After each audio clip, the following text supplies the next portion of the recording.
दावत चली, तंदूर चले, हाँ दाल भराई टिक्की बढ़ा के दुनिया भर के लुट गए, जो जौनार कराई मीठे मीठे पकवान खिलाए, रसगुल्ला छेना, बोले इससे मेरे पिता के कुछ पूर्व जन्म के पाप कम हुए हैं, ना कि मेरे विवाह का कार्य संपन्न हुआ। मैं अपने पिता की कुंवारी कन्या, बोले जो यज्ञ किया पूजन किया, बोले इससे देवगण प्रसन्न हुए, यज्ञ देव प्रसन्न हुए, ना कि मेरे विवाह का कार्य संपन्न हुआ। मैं अपने पिता की कुंवारी कन्या हूँ। बोले क्यों? बोले सत्यम वचने प्रिय, अगर आप मुझे 7 वचन दे तो मैं आपके वामन गाने के लिए तैयार हूँ। माँ पार्वती जी ने भगवान शंकर से मांगे हैं, यहाँ कन्या वर से मांगती है। पहला वचन कहा है सुखेचा दुखेचा दरिद्रता। हे महाराज, जीवन में अधिक सुख हो, दुख हो, दरिद्रता हो, गरीबी हो, लेकिन जैसी वर्ग प्रेम प्रीत आज आप मुझसे करें, ऐसी सदैव प्रेम रखें, तो मैं आपके वामन गाने के लिए तैयार हूँ। ये वचन भगवान शंकर ने पार्वती जी को दिया। यहाँ जो वर है वो कन्या को देता है, तो हे प्रिय मैंने आपको पहला वचन दिया, ठीक। दूसरा वचन पार्वती जी कहने लगी, शरीर की 3 अवस्थाएं होती महाराज, शरीर की 3 अवस्थाएं होती हैं, बाल अवस्था, युवावस्था और वृद्ध अवस्था। हे महाराज, जो मेरे बचपन था वो मैंने अपने पिता के घर बिताया, अब मैं जवान हूँ, आपके साथ चलने के लिए तैयार हूँ, लेकिन समय आने पर मुझ पर बुढ़ापा भी आएगा।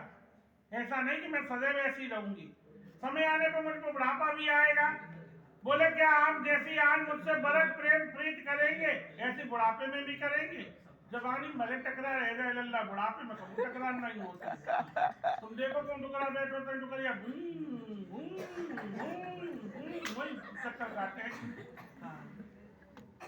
तो ये वचन भगवान शंकर ने पार्वती जी को दिया। यहाँ वर जो है वो कन्या को देता है, तो मैंने आपको दूसरा वचन दिया, ठीक। तीसरा वचन पार्वती जी कहने लगी, महाराज धर्म अर्थ काम इनमें मैं सदैव आपसे आगे हूँ।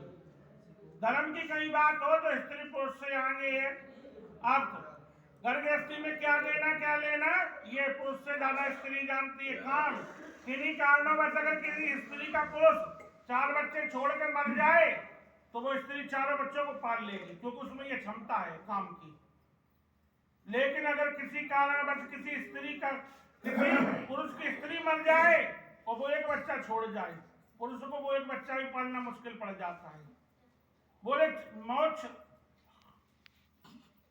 3 भामरे बिटिया आगे चलती है, 3 भामरे बिटिया आगे चलती, क्यों? धर्म की, अर्थ की, काम की। 4थी भामर में बिटिया पीछे हो जाती, मुझे कहती महाराज हम आपसे आगे नहीं चलेंगे, क्यों? 4थी भामर मोक्ष की। बोले आपके द्वारा हमें मोक्ष मिलेगी, लेकिन हमारे द्वारा आपको मोक्ष नहीं मिलेगी। जैसे कि पति हो डॉक्टर तो पत्नी डॉक्टर नहीं, बोलो नहीं, हाँ पति डॉक्टर तो पत्नी, अच्छा पति मास्टर तो पत्नी, पति फौजी तो पत्नी, पति दरोगा तो पत्नी, अच्छा पति वकील तो पत्नी, अच्छा पति और चोर तो कोई कहे चोरटनिया, ये पति और शराबता तो कोई कहेगा शराबन, नहीं कहेगा। क्योंकि जब पति अच्छे कार्य करता है तो पत्नी आधे की भागीदार हो जाती है महाराज, लेकिन तुम्हारे बुरे कामों में भागीदार मैं नहीं हूँ। ये वचन भी पार्वती जी को भगवान शंकर ने दिया। यहाँ जो वर है वो कन्या को देता है, तो मैंने आपको तीसरा वचन भी दिया। चौथा वचन पार्वती जी कहने लगी, प्रभु 5 प्रकार के पशु होते हैं, हाथी ऊंट गाय घोड़ा भैंस इत्यादि। अब लल्ला जानवर तो कोई खरीदता नहीं, तुम कहीं प्लाट खरीदो, किसी से पैसे का लेन देन करो, कोई नया धंधा डालो, कोई नई बिजनेस डालो, उसमें आप मेरी सलाह समिति लें। ऐसे नहीं कि अकेले आप चले गए, आपने अकेले अपना काम कर लिया। आप अगर मेरी सलाह समिति लें तो मैं आपके वामन गाने के लिए तैयार हूँ। ये वचन पार्वती जी को भगवान शंकर ने दिया। यहाँ जो वर है वो कन्या को देता है। कोहे प्रिय मैंने आपको चौथा वचन भी दिया। 5वां वचन पार्वती जी कहने लगी, प्रभु साल की जो ऋतुएं होती हैं उनमें आप मेरे भरण पोषण की व्यवस्था करें। सर्दी में सर्दी जैसे वस्त्र लाएं, गर्मी में गर्मी जैसी इंतजाम करें, छत्र छाया बरसात में करें। हाँ, कोल्ड ड्रिंक समोसा इत्यादि पड़ा के गोलगप्पे लाने पड़ेंगे। अगर आप ऐसी व्यवस्था करें तो मैं आपके वहां मंगाने के लिए तैयार हूँ। ये वचन भगवान शंकर ने पार्वती जी को दिया, यहाँ बल है वो कन्या को देता है। तो हे प्रिय, मैंने आपको 5वां वचन भी दिया। ठीक, 6वां वचन, पार्वती जी कह लगी प्रभु आप मेरे कुल को माने, मेरे माता पिता का सम्मान करें, मेरे पूर्वजों का सम्मान करें, मेरे नगर के देवी देवताओं का सम्मान करें, तो मैं आपके वहां मंगाने के लिए तैयार हूँ। ये वचन भी भगवान शंकर ने पार्वती जी को दिया, यहाँ वो कन्या को देता है। तो मैंने आपको 6वां वचन भी दिया। 7वां वचन, पार्वती जी कहने लगी प्रभु नमन लज्जू बच्चन ने कान फोड़ के सुनी, बोले कि नमन प्रभु जीवन में कितनी बड़ी त्रुटि हो जाए, कितना बड़ा भी पाप हो जाए, लेकिन जिस समय मैं 4 सखियों के बीच बैठी हूँ उस समय आप मुझसे कुछ ना कहें। घर आए आप मुझे दंडित करें, आप कुछ भी कहें मुझे स्वीकार होगा। और सदैव आप एक पत्नी व्रत करें, ऐसा नहीं कि घरवाली और बाहर वाली। हाँ, बोले महाराज एक दिन पर पत्नी रखे तो मैं आपके वहां मंगाने के लिए तैयार हूँ। ये वचन भगवान शंकर ने पार्वती जी को दिया, यहाँ पर जो है वो कन्या को देता है। आपने ये कहो हे प्रिय, मैंने आपको 7 वचन दिए। ठीक, बखोरा पात रखो बिटिया के पे। हाँ ठीक, बखोरा दांत हटा लो।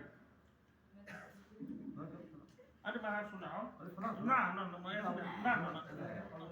वो ठीक है, तो मैं कोई बात नहीं। जब इतने वचन स्वीकार कर लिए पार्वती जी के, तो उनके बैंक में चलने लगी तो भगवान शंकर ने कहा पार्वती ठहरो, आपने वचन हमसे ले लिया, हमारे जो शर्तें हैं आप उन्हें स्वीकार करेंगी तो हम तुम्हें अपने बैंक में लेंगे। यहाँ वर के वचन कन्या स्वीकार करती है। पहला वचन है, एक शब्द है उद्यान, उसके अर्थ है 3, दोपहर, आधी रात और वन यानी जंगल। कभी भी लड़कियों का से बाहर दोपहर या आधी रात में अकेले वन में बाहर नहीं आना चाहिए। तो पार्वती ने कहा महाराज अगर दोपहर में है या आधी रात में घर में आग लग जाए तो क्या घर से बाहर ना निकले? उन्होंने कहा आपत्ति काले मर्यादा नस्ते, आपत्ति पड़ जाए तो घर से बाहर निकलो, आपत्ति न पड़े तो घर से बाहर कदापि।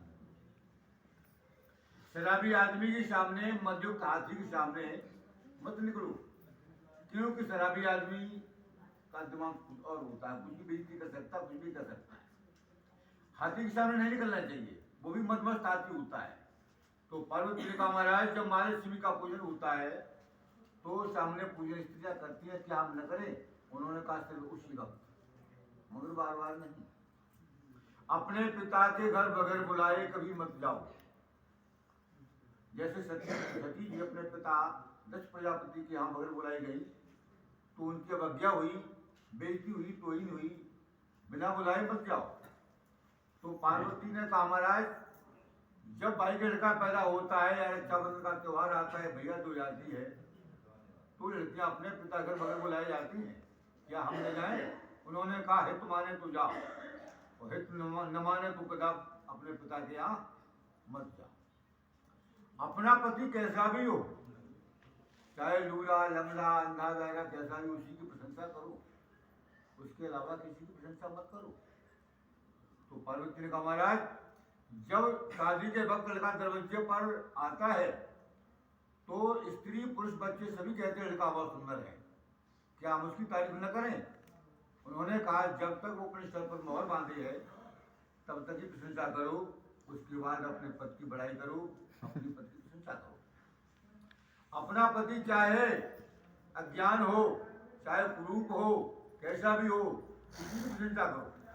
तो पार्वती ने कहा महाराज जब व्यास गद्दी पर बैठकर कथावाचक कथा कहते हैं तो सब कहते हैं कथावाचक बहुत अच्छे ज्ञानी सुंदर हैं, क्या उनकी तारीफ न करें? उन्होंने कहा जब तक वो व्यास गद्दी पर बैठे हैं तब तक ही प्रशंसा करो, उसके बाद घर आकर अपने पद का ध्यान करो, अपने पद को ही सर्वोच्च समझो।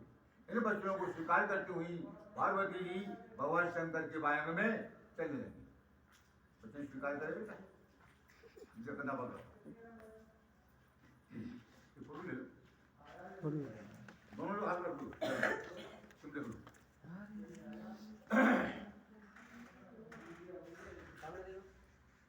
ये सामने दो, अब खड़े हो जाओ। हाथ में चल ले।